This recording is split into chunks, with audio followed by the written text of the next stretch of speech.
आंबेनळी घाट पुन्हा एकदा गंभीर गुन्हेगारी घटनेमुळे चर्चेत आला असून पोलादपूर तालुक्याच्या हद्दीतील बावली टोक ते दाबेली टोक दरम्यान खोलदरीमध्ये एका वृद्ध महिलेचा मृतदेह आढळून आल्याने खळबळ उडाली आहे।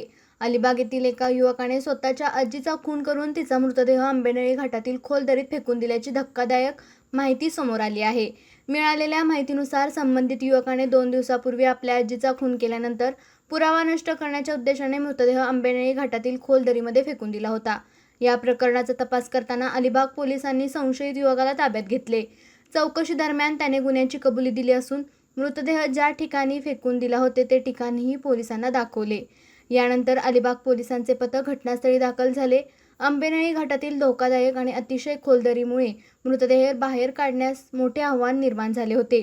यावेळी Pratapgad search and rescue team तसेच महाबळेश्वर ट्रेकर्सच्या जवानांनी धाडसी रेस्क्यू मोहीम राबवत खोलदरीत उतरून मृतदेह बाहेर काढण्यात यश मिळाले।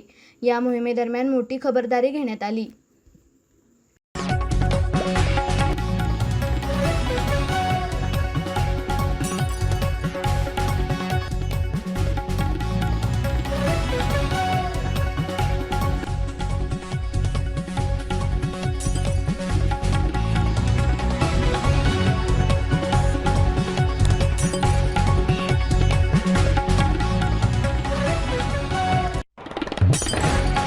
आपल्या तालुक्यातील जिल्ह्यातील बातम्या सर्वप्रथम पाहण्यासाठी आजच सातारा न्यूजला YouTube चॅनलवर सबस्क्राईब करा, लाईक करा, शेअर करा आणि बेल आयकॉन प्रेस करायला विसरू नका।